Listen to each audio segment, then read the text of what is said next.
What is going on, y'all? Welcome back to another episode of I-Formation Podcast here with Ben Hall, my guy, LeRon McClain. We got a lot of stuff to talk about and discuss today, and we might be getting a special guest on soon, so be on the lookout for that. We're going to start the episode talking about a little bit of big information going on in the NFL, but before we start, how you doing today, LeRon? Man, I'm good, man. Blessed, man. You know what I'm saying? Another day, another opportunity. I want to give a shout out to all our fans out there, everybody that is subscribed to our YouTube pages, our Apple Podcast, Spotify Podcast, man. Remember, subscribe. Y'all helping us out, man. My guy, he got his jersey. Yep. I think yesterday. Last night his jersey came in. So we're gonna be doing another you know what I'm saying, little content soon, you know what I'm saying, for the fans, man. But hey, we about to get this thing started. This about to be a great show today, man. Yeah. Like you said, man, we about might have our first guest on. You know what I'm saying? Former first round guy. Yep. You know what I'm saying? That's amazing. I'm just excited about it, man. But Ben, let's kick this thing off. Oh man, talk about what's going on down there in Tampa. So now the big thing, I will admit, see, a lot of people need to do this. I will admit I was wrong. I came out as soon as everything happened and was basically like, you know, like, this is crazy. Like, I think he needs to get help. I think there's something wrong with him. And just based off of the stuff that he's done in the past, and this definitely, you know, probably you have much more information than I do on it. There's been some hits that he's taken that have really shown that, like, that could affect him. You know, like the perfect hit. That was one of the dirtiest hits in all of football, like, history, probably late as of the past 10 years. And that was a shot at his head. And that, everybody, you know, immediately goes to CTE. And I think this is a big example why we can't do that, because, you know, immediately it was like, AB's got issues. AB has CTE. AB needs help. And I play a part in that because I was right with all those people saying that. And now look, today and yesterday, this information is coming out. AB might not be wrong. It might be the Tampa Bay Bucks, last year's Super Bowl champion. So I'm gonna let you talk. Man, it's just when I seen it, you know, I got emotional a little bit, because when I seen it, like I said on a radio show earlier in this week, when I seen it, man, I was just like, man, what's wrong? I said, what's going on with my guy? Like, you know what I'm saying? And I did think it was something wrong with him. And I just thought, like, you know, since they didn't piss him off about something, he just said, like, forget it. Then when he was walking out the field and getting off and taking his shirt off and all that, I said, yeah, bro, I just thought something, you know what I'm saying, mentally was going on. I was like, man, let's get, don't I don't want people to start throwing out CTE, because that shit is serious. You know what I'm saying? It could be. And I got to the question, like, is his players living with CTE? I started asking all type of questions. So I got, like, scared for him a little bit. And then after hearing all the reports come out about his bonus money and they want them to do this and he do that, then they said it wasn't about the bonus money, it's about, you know what I'm saying, he just was hurt and everything. And I just think back, man, it's just BS to me. I feel like the Tampa Bay Buccaneers want to force the man back fast as they could, because they lost them receivers. They lost all them receivers. It's a business. They don't care about the players. They don't care about the player. And he still came back. That first week back, caught 10 passes for you. You know what I'm saying? And then he get into the game against the Jets. He's like, you know what I'm saying? Like, he caught a few passes for you. Then he got hurt. He couldn't go back in. Y'all want him to risk his whole damn career, probably, because them ankles ain't nothing to play with. You can't play receiver. You got to have your ankle. So I am, if players and everything, if like that's the shit. This the thing that be pissing me off, you know. And players that's on this, like, that know that's on this team, like, know what's going on. You know what I'm saying? And y'all see what's going on. Y'all saw what's going on. Yeah, he got how much y'all, man, want to have attitude, and Bruce Arians want to be with his arrogant ass, want to talk to people like you can't get handled, sir. Nobody give a that. Like, come on, man. We grown men. They grown men at the end of the day. You know, I just hey, AB got to go through all this, man. After just coming back for all the stuff that happened and being down there in Tampa and winning the Super Bowl, scoring a touchdown in the Super Bowl. You know what I'm saying? You know, and you know what I'm saying? Coming back this year, he going on the market, and everybody probably still didn't want him. Then he's still going back to Tampa with a incentive-loaded contract for y'all. He did that for y'all. You know what I'm saying? Like, he did that for the organization. He went back out there on the bum ankle for the organization. You know what I'm saying? And the organization want to get on TV in the press conference and say he's not a Tampa Bay Buck no more. He ain't even released from the team yet. Because they are afraid. They don't want to get rid of him. They know if if once he recovers from the injury, if he goes somewhere, they know he's a threat to their team. They know that They know, and he's gonna be a he can threat beat their in the team. playoffs. Somebody go get him in the playoffs. Somebody go pick him up, bring him in. Hey, we need you. Like the Bucks did. Like the Bucks did. Crazy. See Crazy. how the game go. They don't want nobody else to do the shit that they've been doing already. You know what I'm saying? Nope. So that's crazy, man. I just hate that. I hate AB got to go through that. Then just getting the criticism from everybody. Man. They like the only person I like his response was Ryan Clark. He's like, you know what I'm saying? And I really didn't even like it, like when it got towards the end, because I feel like they just throwing shots at AB. Like, 100%. y'all don't want to reach out to him. And I know Ryan Clark and him got a different relationship than what I know. Yeah. But I'm just like, man, y'all don't want to reach out to the man first and then come back and talk about it. You know what I'm saying? So everything, man, I just don't like everybody to attack them and everything. I don't understand that. All right. So now we would like to welcome on, former first round pick, 10-year NFL defensive lineman, Evander Ziggy Hood. How you doing today, man? Man, it's a little chilly out there, but I'm hanging on, man. How about yourself? Doing good. So basically, today we're just gonna kind of ask questions, through your career, and we'll start, early on. I know LeRon has a question about this, but kind of, yeah. I'll ask you. I'll let him ask this question first, and then I'll get into my question. All right, coming, what I wanted to ask, they used to always say when I was in high school, they say Texas is high school football country. You know what I'm saying? For our followers, everybody, can you explain that, that slogan or whatever to them? I know I used to watch, I know Friday Night Lights, that was done in Texas. You know what I'm saying? A few football, mostly all the, Varsity Blues, that was done in Texas. Most of all my favorite movies, high school movies growing up was filmed in Texas. And those like pretty much like the Friday Night Lights was a true story. But can you explain that to them, the high school football country in Texas? The football is it's kind of hard to explain. Whenever the city or town shuts down for that main game or whoever's playing, that's when you know it's serious. Right? We got all the sports. We got, hockey, baseball, wrestling, basketball, whatever you want to think of. But when you talk about that football, people get passionate. I done seen families broken up over that. I done seen friends turn the foes over real quick over rival high schools playing against each other. And you go to these little league games, you can see parents fight each other from other, sidelines and stuff like that. It's not even the kids that's involved, it's the parents that's doing all this. Man, that's wild. They said they used, man, the stadiums are like college stadiums, like the high school stadiums, like big stadiums. But it's like you just said, the thing about it, the small towns, football is huge. You know what I'm saying? The small town, don't be the schools that be winning the state championship, getting all the way to Dallas, right? Absolutely, man. It goes back to recruiting. I didn't know if it's legal here in high school, so they say.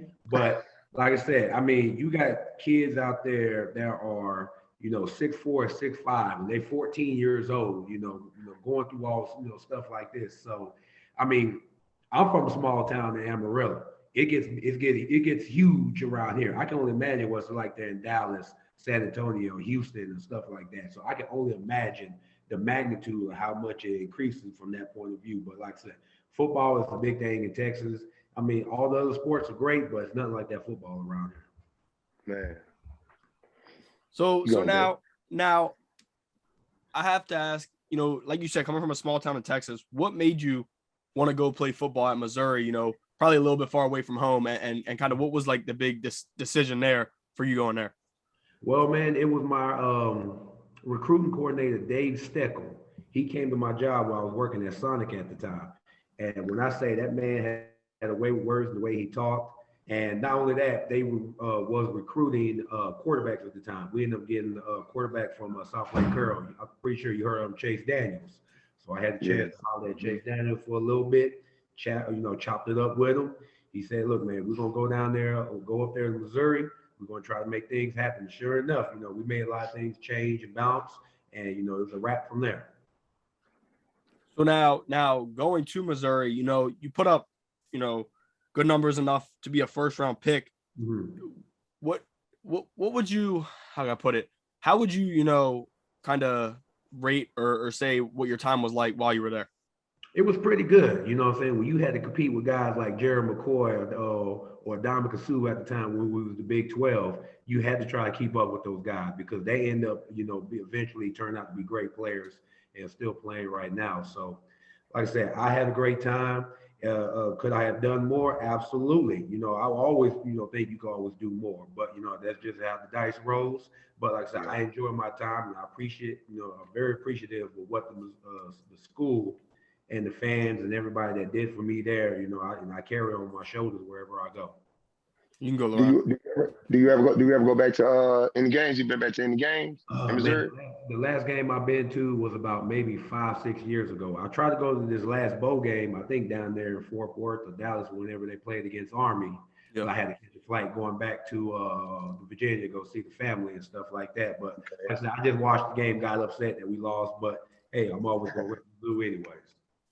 All right, indeed. All right, look, I'm gonna take it. I'm gonna take it back. I'm gonna take it back to high school. Just ask you one more question on high school. So I saw Yeah. you was a two-sport athlete. Yeah. So it's the same for me. And when you see track, up there for some, you like, the big man. But shoot, we just threw the ball, shot put, and discus. So Absolutely. man, how was them track meets? Sometimes like I was explaining to Ben. Sometimes both your events will be on Friday. Then you'll be done early, got the whole day Friday and Saturday. You just chilling at the meet, watching. Pretty much like I was doing. I was watching the girls, Man, the hey, sprinters hey. and all that. So explain that to them, man. That track. Oh man, I mean, like I said, myself, I'm not running the 200. I'm not running no hurdles. No None of sir. that. I'm shot put it in or event early and get it on over. If you're fortunate enough to go out of town, that's a great time because you can just chill for the remainder of the time. But when it comes down to the relays and the sprinting events, you all up for it. I had the chance to go to a couple of the Texas relays. When I say Yeah. jumping, it was jumping. It looked like a small time Olympics, just on a higher scale for the state of Texas though. Oh man, I know that was crazy. When I see that in your profile, like, oh man, he sounded just like I was. I couldn't wait. The road track meets was the best. Yeah, man, you get free food, man. You chilling for the remainder of the day, man. Yeah, indeed. So man, just to take it, from Missouri, man, just you got that tag that you get to live with, for the rest of your life, man. First rounder, Mhm. man, getting picked. A great organization, with the Steelers, man. Let's go through that night, go through that call, when you got that call that night, on that first round pick. Oh man, so I mean, just sitting there that Saturday afternoon, like I said, I had to wait all the way to the very last pick. I was told I was going to Detroit at 20, 24 to Atlanta. So when those picks came passed through, I was like, well, time for me to get ready for tomorrow. That always, I'm always a low key guy. I like to sit back, chill, and just peep the vibe. My dad ended up doing a huge event. So in my mind, if I don't go first round, he fighted all these people. How am I going to be able to explain to them like, oh man, I don't know what happened. You know what I'm saying? And it just so happened, Coach Tomlin hit me on the phone. But before then, I got my homeboys calling me. Have you get picked up yet? How you got called? Oh man, I Bro, know how that feel. I can understand why guys have 2 or 3 phones at that time because what I'm saying, people blowing up, which I understand because they care, they want to see see you do good. But during that time, folks was calling me, whether that was friends or families that couldn't make it, but they wanted me to see the do well and stuff. And then when I get a call from a 412 number, I was like, okay, let me see who this is. Sure enough, it was Coach Thompson on the line, just talking. And at the time, I could, I didn't realize it and understand at the same time because I was so, enamored about, because I just had a conversation with this man at the combine. What I'm saying? Not thinking that anything was going to happen. Sure enough, I got that ring. It was a wrap from there. Oh man, I just know that was, so did they fly you out? Did they fly you out like the next day up to Yeah, Pittsburgh and yeah, everything? I got flown out the next day, put up at the Omni down there, and then that's when we had the press conference. I got to meet some of the guys. Actually the first person I actually ran into was James Ferrier. So that was a Okay. good deal. I was like, man. And Rashad Mendenhall, he was walking out. He was walking in when I was walking out. So like I had a chance to meet a couple of guys. So. Oh man, you throwing them names out there, man. I forget, man. Mendenhall, Ferry, all those guys. That's back in my day. That's back in Oh my yeah. that's back in my heyday right there. Yes, sir. Yes, sir. So To get on your man. So how was it? How was it, man? Like you just said, naming them names. You know what I'm saying? Ferrier. You know, James Harrison. You know what I'm saying? Woodley. Now, how was it? How was it going into that locker room, man, and knowing that you're going to contribute on that great defense? You know what I'm saying? That's still Curtin. I mean, you know as well as I do. You know what I'm saying? When you got a team of full of, of vet leadership, they run the team. It didn't take too much of Coach Tomlin or the Rooney family or, or Dick LeBeau or the rest of them to, call the shot. The older guys ran the team. I think that's what made us so great at the time. And I was just a young guy coming in. So I got adapted into this culture at the time. So all I know is vets run the team. Let the coaches coach, and if something happens that's out of bounds, then the coaches would step in. But for the majority of the time, the vets ran the team. They self-disciplined everybody that was going on. They made sure the tempo was right in practice. But I think that's the missing formula for a lot of teams that don't have that vet leadership is, guys taking account of, doing their job and being held accountable for what they're doing and what they're not doing, and able to pick it up. But back then, people, had tough skin. You can have a conversation with somebody that can tell you the truth, but you don't get mad about that. You accept it. As a young guy, I didn't do anything right, so I had to accept that.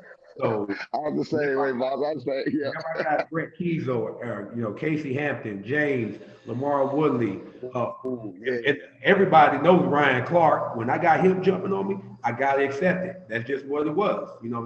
He's telling me from a place of experience and love at the same time. So I have to accept that as a young guy and understand in order to be great, this is what you have to do. Man, I know that was, I know that was, blessing walking into, that locker room with, pretty much all them players and then the coaches and, like I just know the atmosphere. Then like you said, you got your first sack, crazy this week coming up. You got your first sack against the Ravens. And then, boss, it was on my birthday. That's why I said I was in that game. I remember that game. That's why I was telling up being early. I said, yeah, he had to fact check me. I thought it was in Baltimore. He had to fact check me and say, no, it was in Pittsburgh. It was in Pittsburgh in the throwbacks. Yep, in the throwbacks, man. I remember that game. I wore all white. I got fined for my socks that game. I was trying to go out there and shine. That was a good game, boy. Y'all still, hey, and that I just asked you about that right now since the week. Man, how was it on y'all side? I know how it was on our side in Baltimore. How was it on y'all side getting prepared for this week right here with the Ravens versus the Steelers? I mean, we knew it was going to be cutthroat. I mean, there was no laughing. There was no giggling. We knew what we was going to get. It was going to be nonstop hitting the mouth every single time off the point. And that's when we had, that's when y'all had Marshall Yonder. Yonder was a dog. You know what I'm saying? I tell everybody, by far, the hardest person ever going against was Marshall Yonder because he was so smart. Everybody's strong, everybody fast, but the way he took his game as far as intelligently and his football IQ, it was by far some of the best. That's why he played so long, and not only that, I'm pretty sure he's going to be in the Hall of Fame at some point because that's how good of a player he was. And so just going against guys of that, the pedigree, and then look at the defense that y'all had as well. I mean, not only that, y'all had that. I'm pretty sure you heard Ray Lewis back there, so that was already tough as it is. Yeah. Then you had Nada in the middle. You couldn't get past that guy. Then you had Suggs on one side. I mean, stuff was all crazy. So it was a dragged out, knockdown fight every single play. Man, that's why I be trying to tell folks, man, that's when you got to lift the extra weights that week. You know what I'm saying? Get the extra rest. You know what I'm saying? Get to the stadium a little bit early, warm up a little bit. You know what I'm saying? Try to get the juice going for that game because whoever get hit in the mouth first, man, that's who pretty much, you know what I'm saying, win the bat. It'd be battling 4 quarters, man. You go ahead, Ben. So now it's kind of speaking of the Ravens-Steelers rivalry. Growing up in Baltimore, that rivalry meant like it was everything to me, and that's all I really knew. So this is Ben Roethlisberger's final game, and it's going to be against the Ravens in a big rivalry. So take me kind of what it was like playing with him on your side, and then against him. Once you left Pittsburgh and went to other teams, what it was like playing against him, or what it was like playing with him on your team. I mean, he's a tough guy. He's a resilient guy, and for him to be playing his last game, I feel like he's going out on his own terms. You know, whether he's choosing now, whether he chooses to come back or not, that falls on him. Only he knows as a man. That's something he has to sit down with his family and discuss. But the man is tough. The man has been beaten, been knocked down, destroyed thousands of times, but he was able to get back up and still deliver as much as we can say about him. Like I said, regardless of whether his throwing accuracy or throwing arm diminished over time, when you get older, things like that happen. But one thing that didn't change was his toughness. The man knew how to prepare. He knew what to do. He knew how to do it and stuff like that. Not only that, you can look to him for answers. He may not give it to you right then and there, but he'll show up on time and give you what you need and stuff. Yeah, I don't think that there was a quarterback I've seen take as many big hits. Like 2 nights ago, I was watching all the hits he was taking, and he would just, he'd slowly get up, and the commentator would be like, I think Roethlisberger's hurt. He gets up, plays the next snap, and ends up throwing a touchdown in a few plays. So that's just insane. Do y'all remember when he broke his nose in the game? Yes, and still won the game, right? Still won the game. Nada, right? It still won the game. No games. I'm talking about no Pittsburgh. I just talk about the games with us. He'll take a few hits from our defense and still get back up. And I remember one game when they drove it down like the last play. I said, oh, he on one limb. And still drove him down. Did it, yep. You know what I'm saying? And scored a big Ben. Like, he one of my favorite quarter. He one of my like I told Ben, didn't nobody know this. When I left the Ravens, man, I wanted to come up there. I wanted to come up there to Pittsburgh. Yeah. I just know that atmosphere, just Tomlin, and I just know that atmosphere was just like, man, just do your job, get the job done, man, and let's win a physical. Let's win some football games. So that's why I told him, didn't nobody know that, but I want to come to Pittsburgh. Absolutely. So before I jump into, you signing with the Jaguars, like, just everybody has seen through the statistics, through the games, what Mike Tomlin has done. Once he's done, he'll be one of the greatest coaches of all time. I don't think that'll be really, you can't really argue it. He's never had a losing season. So what was it like, what was the culture like playing in Pittsburgh and playing under Mike Tomlin? I mean, it was intense pretty much, but not too intense where you walked around, too tight. You don't have to walk around with pins and needles, but you knew what the expectation was when you left the locker room getting on the football field. You know it was time for business. Now, did he have moments where he joked around the kid? Absolutely. We all expect that, from our coaches, but, he was very stern. He was very direct at what he wanted. But with that approach, everybody understood the magnitude and how serious it was to win games at all costs, no matter what. So, like I said, that was installed for me from the very jump. That's, I try to take it to me. I try to take it everywhere, whether I'm working right now, coaching kids right now, or I implement it into the kids back at home with my family, wherever the case may be. That experience right there has taught me a lot, and my approaches and what I do and how I handle it today. So now jumping into leaving Pittsburgh, so kind of reading up on it, from college to the NFL, you went from a 4-3 defense where it was more natural for you to then a 3-4 in Pittsburgh. So actually, another question before, what was it like for you going from college where you were playing a position you were comfortable with to moving to Pittsburgh, where it was definitely difficult, trying to move to that? Yeah, it was a change. I'm not gonna lie. It took me a while. It would have took me even longer if I didn't have guys like Aaron Smith, who's very, very underrated as far as what he did as a technician as a 3-4 defensive end. Brett Kiesel was a wild man. Everybody knows about the beard. You got guys, examples like Casey Hampton, Chris Hoke. Then you had Nick Eason, who now I think he's a coach. I forgot where at, maybe in Auburn or something like that. I'm mistaken. Something like that. But guys like that, took me under their wing, showed me as much as they could as a young guy. Nobody took offense that I was a first round, because after me came Cam Haywood. So just small things like that, and learning from them guys, I was able to process much information. Now, did I do as well of a job as they did at some aspects? A little bit, yes, but some of them, no. It just wasn't in the cards as far as a defensive 3-4 defensive end. But when I was able to get a chance to have an opportunity to play in the 4-3, I thought I was more comfortable in that aspect because that's what I was accustomed and used to. So now, So my how, last. let me You ask, go. let me ask you, how was that? How was your decision making during that time when you like your last year in Pittsburgh and you about to go into free agency? You was just like, was it automatic? Like, man, I'm going to a 4-3 team, or was it, you know what I'm saying? Was you debatable? Was you on the fence with it? You know what I'm saying? Leaving Pittsburgh, going to the 4-3 team. I mean, it was, I was on the fence. Jacksonville, Florida, no state tax, 4-3. That's my opportunity to get back to what I was doing playing in college and give me opportunity, to actually use my technique that I'm, accustomed to.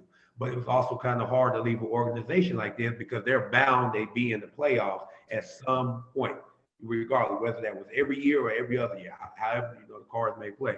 But it wasn't, it was a mutual, agreement, mutual respect because our defense at the time was kind of on the decline because teams were was setting against us. So they knew what to run against us to stop us. And that's why, Coach LeBeau ended up leaving, going to Tennessee at the time.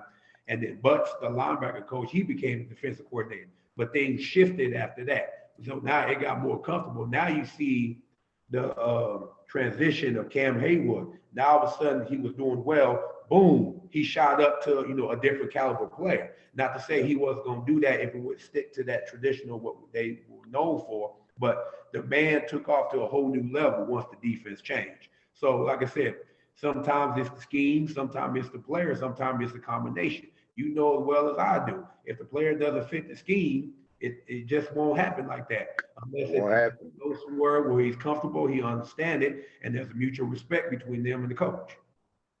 Indeed, I do understand that, babe. I do understand that for sure, for sure. Just how the game go. Want to go somewhere where you comfortable at, you know what I'm saying, where you could, feel good. Because that's the worst thing, going into a building and not want to be there. Yeah. Going into a building and not want to be there, you know what I'm saying, because of the circumstances stacked against you. That's how it was my last year in San Diego. You know what I'm saying? I'm playing fullback in a spread offense. So that's kind of, that was rough. That was rough for me. Absolutely. So now, jumping to what I was kind of going to, the Jaguars, you go to Jacksonville, you sign a pretty good deal in Jacksonville, and then you guys go 3-13 in Jacksonville. But I just wanted to ask, like, for a team like the Dolphins this year, they started off 1-8, and then they kept the locker room, like I know for a coach it's so tough to keep a locker room tight during those long seasons. So what was the locker room like for you in Jacksonville? And what was your time like there? I'm like, a lot of guys when they leave bad places, it seems like, it comes out, it's always bad blood, but with you, it never ever seemed like bad blood anywhere. So I just kind of wanted to see how you kind of appreciated your time in Jacksonville.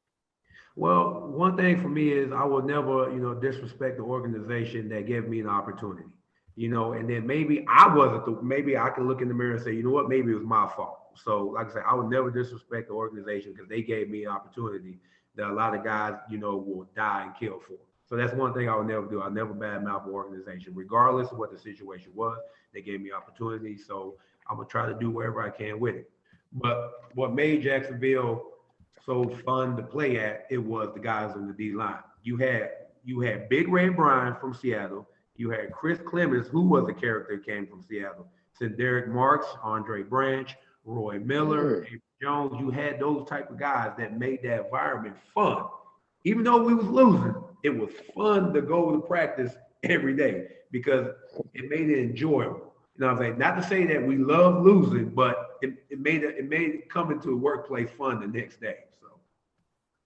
No, I'm gonna let LeRon go for you. Oh yeah, so I pretty much going down there in Jacksonville. I know that was it like you said, compared to locker rooms. How was the locker rooms compared? I think it's down in Jacksonville. It was more laid back, cool. You know what I'm saying? Was it more serious up in Pittsburgh? Like we walk into the locker room, or because I know even the Baltimore locker room going into like the Kansas City Chiefs, it was totally different, boss. Completely laid back because we was a young team. As far as I knew, I was one of the oldest outside of Chad Henne and a couple other guys. And besides Red Bryant and Chris Clemens, it was only a handful of older guys. So it was really a young team. Not to say they didn't have no direction or anything like that, but it was kind of hard to to pick out who was the leaders or who was the captains and stuff like that. Maybe I was just confused and blind to who it was. Maybe that falls on me. But like I said, it was a young team versus an older team that the older guys ran the team. Then also with Gus Bradley, he's more of a laid back coach, more of a fun, be yourself type of guy and stuff like that. So it was a dramatic change from Coach Tomlin to Gus Bradley as well.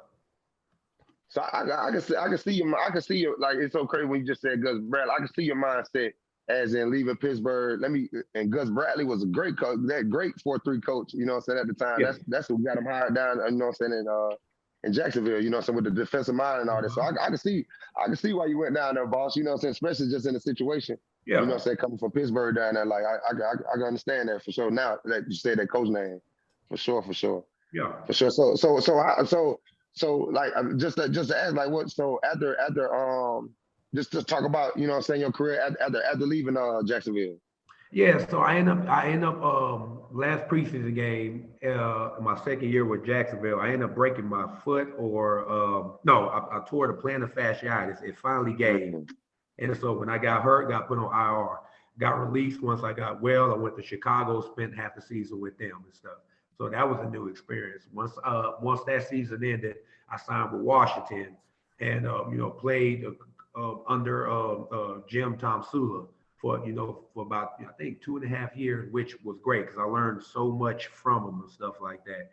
And then end up going to Miami when I end up releasing with Washington, finished out with them.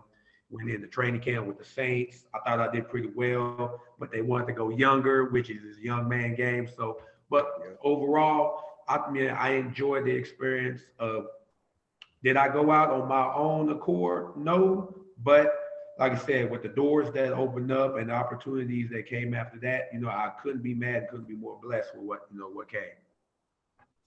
Oh, that's awesome, man. That's awesome. So, just to tell it, just to say now, man, what do you doing now? I just heard you say, so you coaching.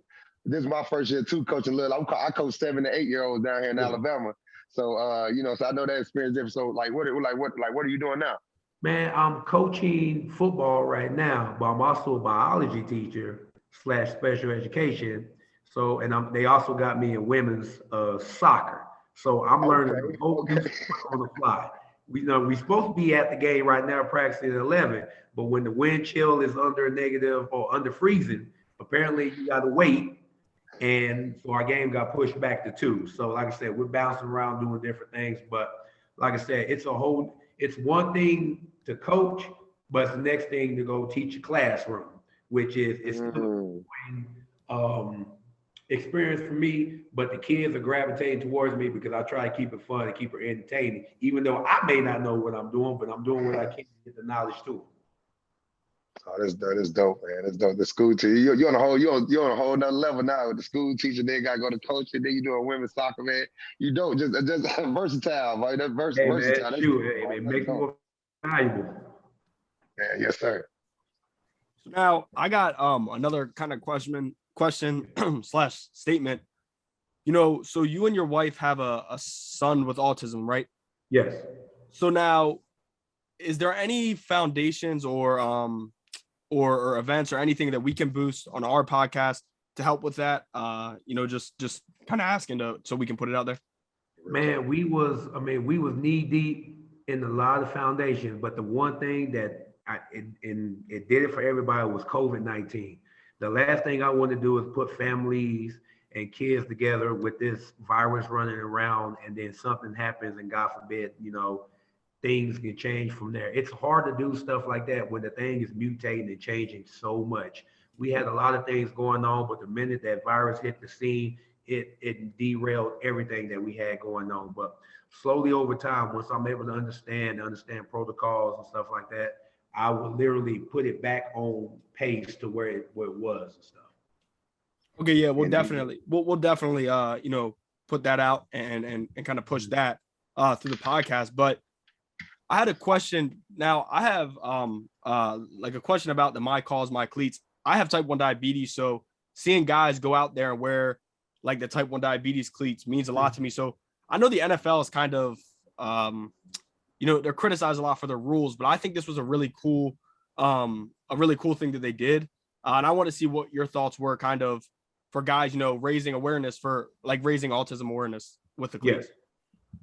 Man, I think it's awesome. Would I be opposed of it happening every game? Absolutely not. I think guys should be able to do that all the time, because not only that, it's bringing attention and it's taking away from anything negative and shining light on something positive.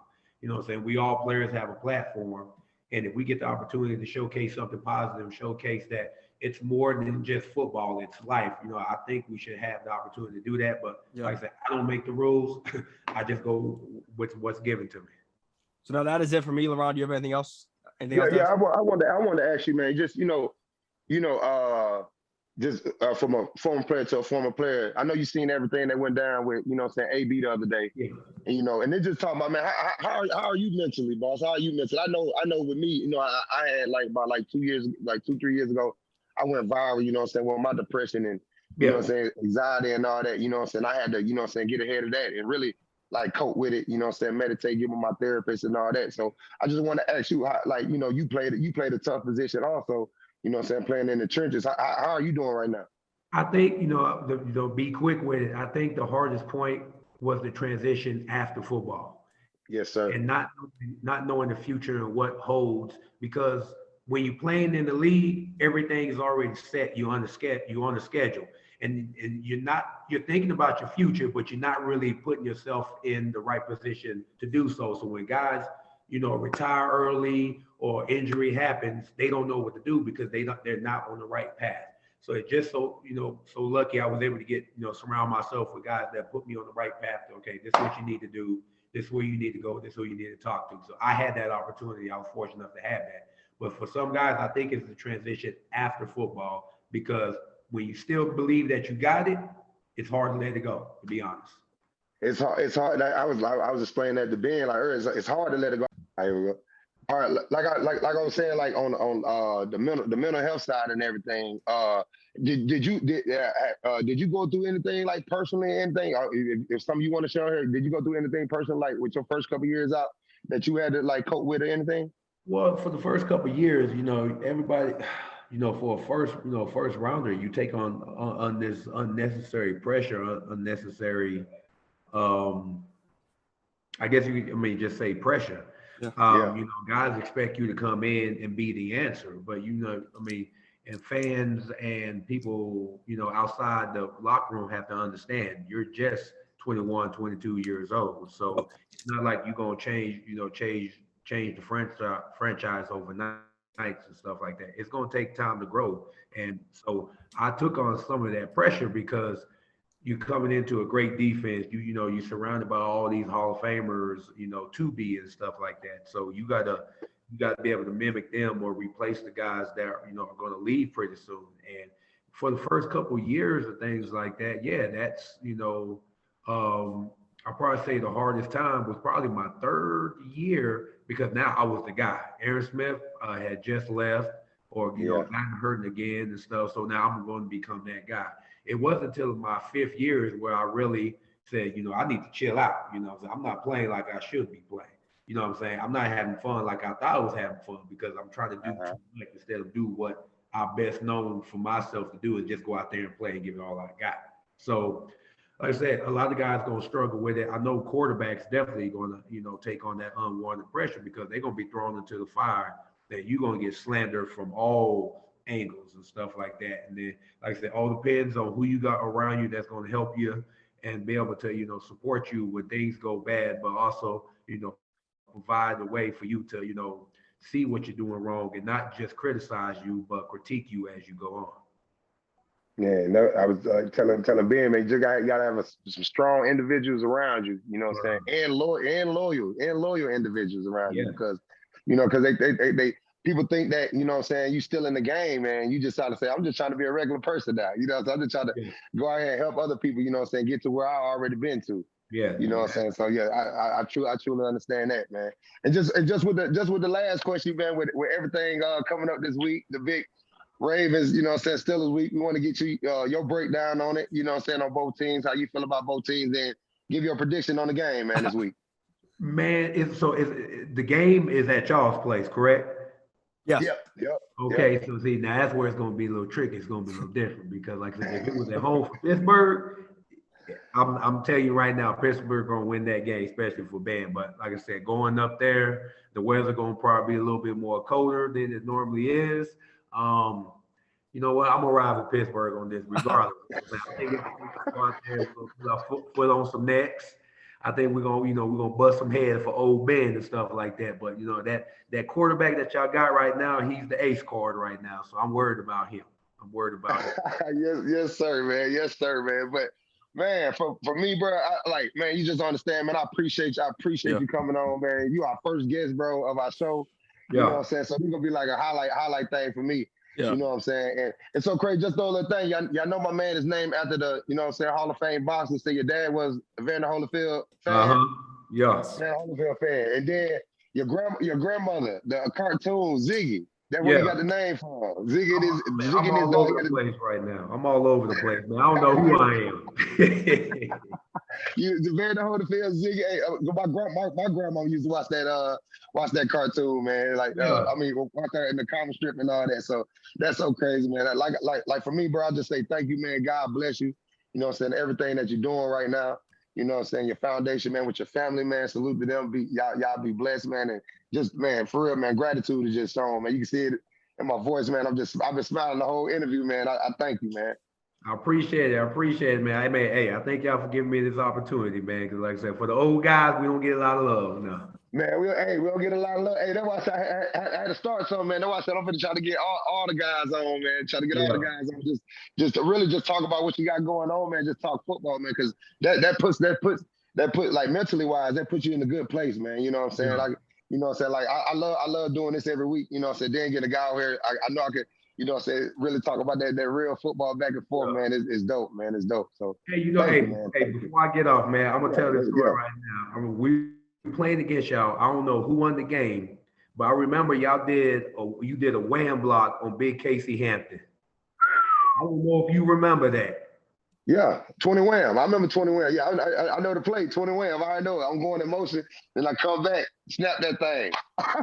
Now, when we was in the film room the next day and we busted out laughing because now Casey got laid out. You laid him out. Yeah. The way Casey told the story, it made it seem like 20 guys were on him all at once, man. Bro, that used to be the battles, man. I remember, hey, look, I try to tell people from a game. It was in 2009. I'm running the play. I'm running 55 stutter, and I should have followed my fullback. Man, James Harrison hit me so hard, man. I said that's the hardest bro knocked snot out that's my first time snot came out my nose. Yeah. Like Harrison was like, oh my God, bro, I couldn't stand block him, bro.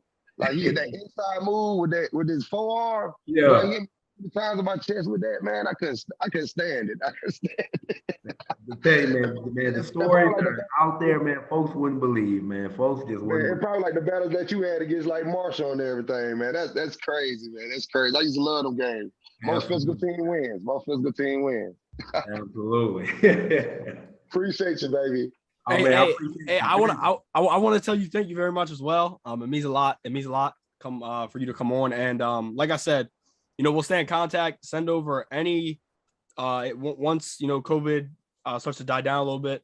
Any event, foundation, anything, we're gonna boost it on the podcast. And definitely, sometime in the future, we'd love to have you back on because we really like the way the interview went, and we really appreciate you taking the time out of your day to come on and talk with us. Man, anytime, man. Just send me a ring, man. I'm good to go, man. Bet. Sounds good. Thanks a lot. I appreciate it. So before we get back into our information, huge shout out to Ziggy Hood. That interview was awesome. Like it was just so cool hearing everything. And it was just, he was a good person to interview just because like a lot of guys go on and it's kind of like 2-word answers. Now Ziggy really shared his experience, his feelings, and then he's telling stories. Like it was just, man, that interview was perfect for our first interview. I felt like. Yeah, man, he did it, man. He did an awesome job for us, man. I just shout out to, Ziggy Hood, Evander. Yeah.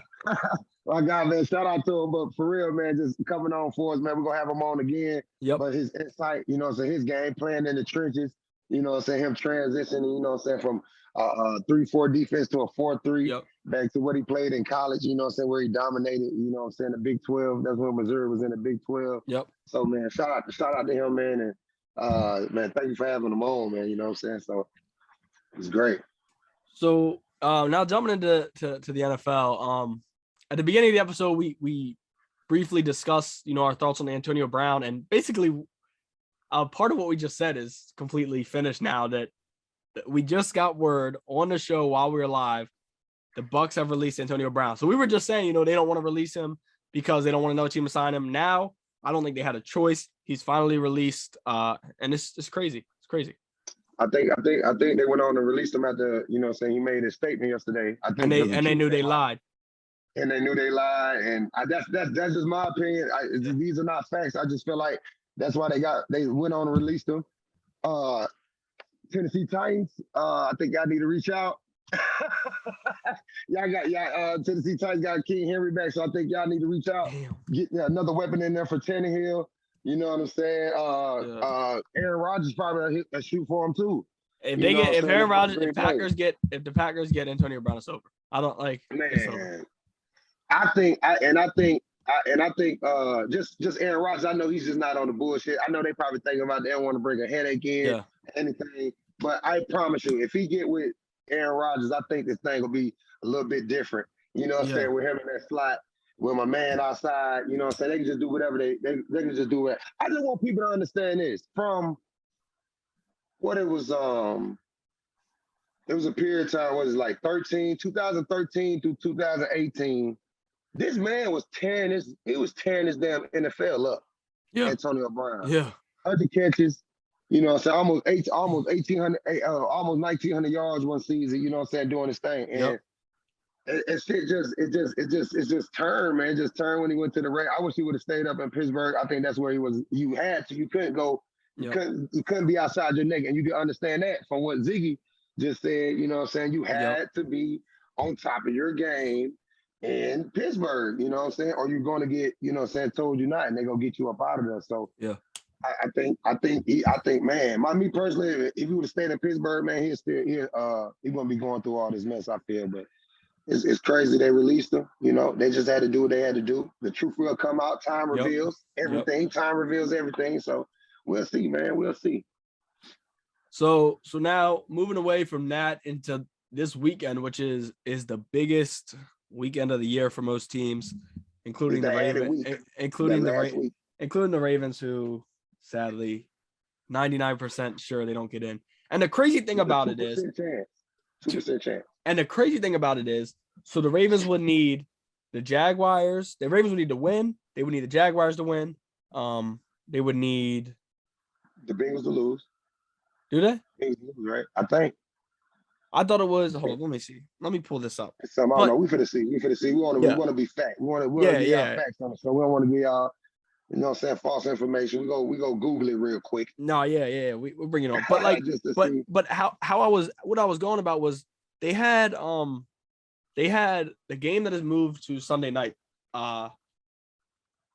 Basically, the Ravens needed the Raiders to win to beat the Chargers, but now, if everything goes the Ravens' way and that Sunday night game means a lot to the Ravens, both of those teams are in. So they don't really need to have a care. That's not fair, in my opinion, to the NFL.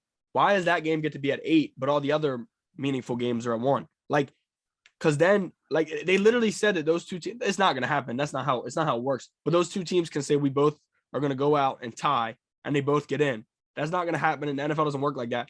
But to me, it should have to be all the teams play at the same time. Other teams can't be like really have a game finished before theirs. They really get to sit back. They really get to sit back and chill. And if it works in their favor, they can pull every starter they want to and be like, "Hey, we go tie."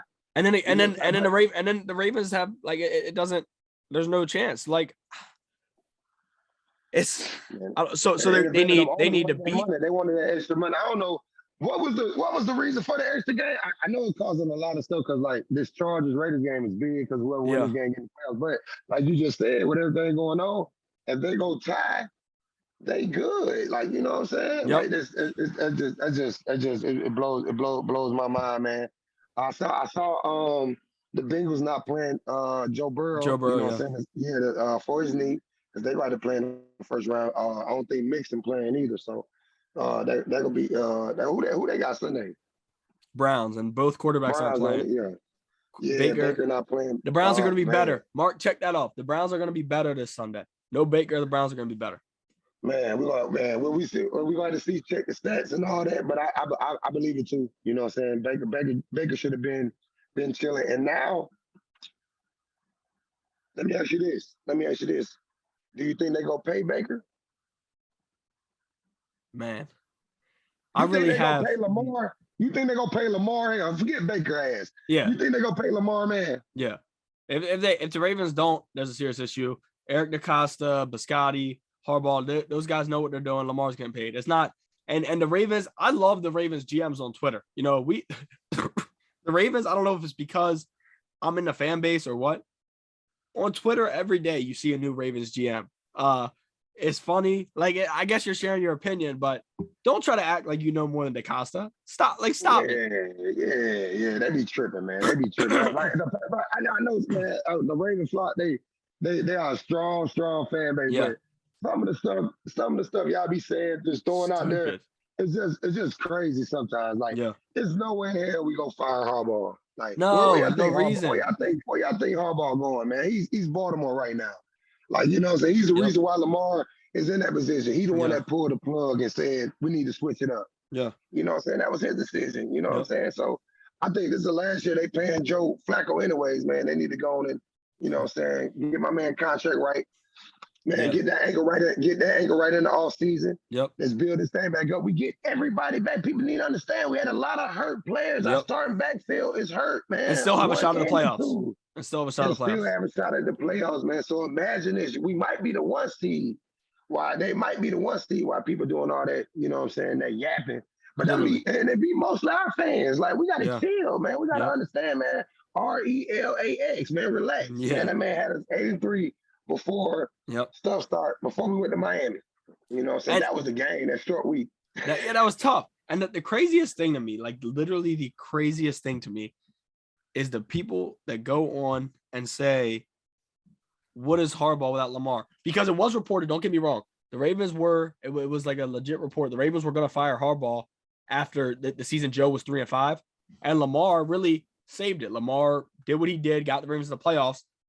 But so if you go from that moment, if you take that moment from when Harbaugh was really on the hot seat, could have got fired. I feel like that's a fact. That's a fact. Like, that's why Harbaugh made the move. He knew it. Like, I know I cannot finish like this. I got to make some change. You know what I'm saying? To spike it up, and he did it. That takes a strong man to do that. A weak man, and it paid off. And it paid off. And that's the thing. Like, man, it pisses me off.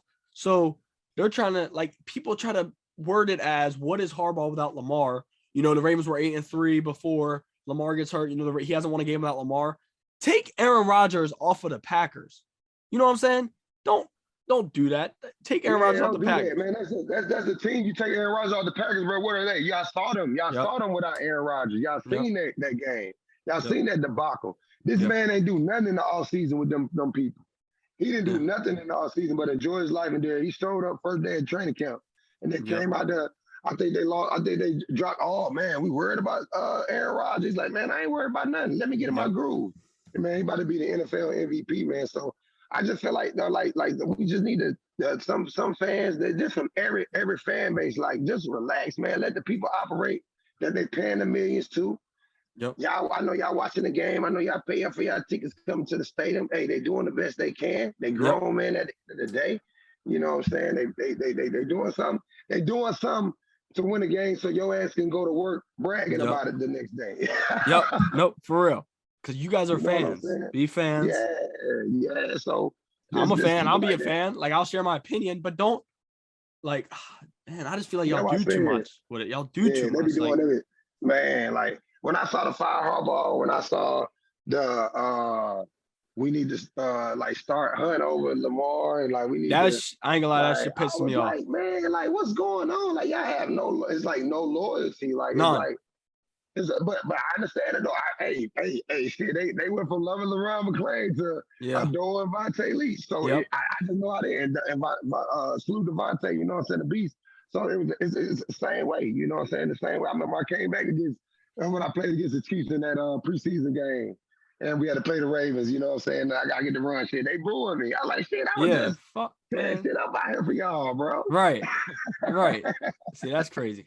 No, that's actually So crazy. that's just how the game. That's just how the game go. That's how everything go in that league, man. But like you said, man, some interesting games coming up this weekend. Hope they finish the thing out strong. Yep. Man, to talk about one topic, man, it's crazy. Man, my man Ben, I'm just gonna say they put it on record. My man Ben been going against them Titans all year Oh yeah. because of their quarterback Tannehill. Yeah, Man, they for real. just got King. They just got King Henry back. They in got their practice. savior back. Hear that? They got AJ Brown, Man. Julio, all these, and Tannehill can't get the job done. Julio healthy. Let me say, I'm gonna tell people this: Julio might go off in the playoffs. Yeah. Man, the thing got to go through Tennessee, man. I'm thinking about going to a game. I'm 3 hours from Tennessee, from Nashville. Man, I want to go. I probably go want to go see a game in person, man. See Derrick Henry, see what he do when he come back. No, that'd be You know what I'm crazy. saying? His thing. So what you think? How you feel about the NFC? How you feel about who gonna come out the NFC? Because you remember, look at this. How good we was talking about Dallas. Yeah. You know what I'm saying? And then they lose Arizona. And like, oh With my no- God, and they with no look hop. with no hop. Like how you feel about the NFC? It's really a coin toss 7 different ways, I think. Like, I mean, I guess the Cowboys are a contender. The Cardinals are a contender. The Rams are a contender. Yeah. The Packers are at top. But to me, I hate to say this because the people who are listening will probably disagree. The Packers still have something to prove to me. They beat the Ravens with Tyler Huntley by 1, and they really should have lost the game. I just don't know the Packers. I just think I think the Packers just know how to win when it comes to Rodgers close game. do. They just know that's just the only thing because all their games be close. It's like Yeah. they're in the blow out their division opponents. You know what I'm saying? They're in the blow out. Yes. And the Browns game, they beat Baker. If anybody but Baker's playing quarterback in that Browns game, the Browns beat the Packers. And if that would have happened, the narrative would be right now. Rodgers is the favorite to win it. All this. If the Browns would have beat the Packers, there would be something different on ESPN. The talks would be different. Like, it's just crazy how 2 or 3 points change NFL analysts, commentators, the NFL GMs on Twitter. Like we see a bunch of them. But it's crazy how like one small thing changes, everything. And that's what earlier in the season, like I think I said that the Packers were my Super Bowl team. After that Browns game, I was like, no, there's no way. Like, I'm going away from them, blah, blah, blah. And then the Packers come in and dominate this week. But still, that Browns game just stands out to me so much because the Browns have been so poor. They've been so poor. Yeah. And I think if they use that, I think that D-line got that Rodgers that game too. Browns D-line good. So I just feel like you got that formula. You can get to and that would beat them because it had to come through Lambeau last year too. Yep. And that got last year them star corners. Yep. And they was on Aaron Rodgers, like trying to sack him and everything. So I think it'll be interesting in the NFC. Yeah. It's hard to just pick the Packers, but it's how the Packers rolling. I don't believe in Dallas like I did because their offense. I don't believe in. I don't know what the hell they doing. I just think they got too far ahead of themselves. I don't even believe in the D as much because even like going back looking at, saying nothing against, Diggs, who might be the defensive player of the year. He either getting the pick six or getting cut. Yeah, or he's giving up 100. They said that somebody put up the quote, either Jameis Winston or cornerback. Like, no, that's funny. Yeah, that's crazy. I was like, man, no, don't do them like that. But when I go back and look at film, I'm like, oh man, it looks like that. Like you either getting the pick or even the play like in the Patriots game. You know what I'm saying, when the guy scored. You know what I'm saying, that was wild. So I don't know. I don't think they believe in just McCarthy. That's why you got to talk so boldly. Yep. You know what I'm saying? They're like they were saying on First Take. They said I don't think they believe in the offense. They don't believe in their offense and all that. So man, it's gonna be interesting. It's gonna be interesting, man. This week, man. But I'm looking forward to it. This football gonna be good. We got Saturday. We got what? Saturday and Sunday, right? And Saturday. There's 2. No Monday. No Monday. Saturday and Sunday. Saturday, Sunday. But then, yeah, guys, hold on. Real quick, before we wrap this thing up, a big question that we have come up with to ask on the show: which one of these coaches are you choosing if you were starting a franchise right now? Zach Taylor from the Bengals, Brandon Staley from the Chargers, Matt LaFleur from the Packers, and Brian Flores from the Dolphins. LeBron brought up a good point that 3 to 4 of these guys were with McVay, who's younger than them, which is just insane. But my pick real quick, Brian Flores. I don't think I have to give an explanation. If you can take a 1-8 team and keep the locker room, that's your coach. That's who you want. I don't care what anybody says. Brian Flores is my choice pick. Man, I'm gonna go with LaFleur because, man, what he been doing since he got to the Packers, man, 3 13-win seasons. Yep. I know he has the best gunslinger in the game, but that also takes he has to call the plays, he has to put people in the right position. Yep. And they doing a good job up there at Green Bay, man. I got to go with LaFleur on that question. So now that is it for our podcast. You know, it was a big episode today. Brought on Ziggy Hood. Like I said, shout out to him. You know, check out if you're listening. Check out our Twitter and Instagram. There'll be some autism awareness stuff we'll be posting whenever he sends it over and trying to kind of raise some awareness for that. But like I said, thank you to him. And then we jump into Antonio Brown saga. I once again apologize. I didn't really tweet it out or put it out there, but I was wrong. I really said I think Antonio Brown might need to seek help. And it wasn't out of disrespect. It was just like seeing a guy quit like that. I just really thought that. And I like basically it's two sides to every story. And for anybody who put it out there on social media, don't speak before you don't know the facts. You know what I'm saying? Because I really didn't. I was texting my friends about it, but it was no it's like I said, two sides to every story. So Antonio Brown, it's still not 100% factual with anything's coming out yet. But I'm starting to side with him through this information, and then so we jump into that, and then the playoffs, some information about that, and our coach's pick. So like I said, thank you guys for watching. I'm gonna let LeBron finish it. Hey, man, I appreciate y'all, man. Tune in. Remember, subscribe, man. Like, whatever, man. Leave your comments. Man, just tune into us, man. We bringing heat every week. Told you we're getting better, baby. Shout out to Ziggy again. Appreciate you coming on, baby. Yes, sir. iPhone Pod, baby. Yes, sir.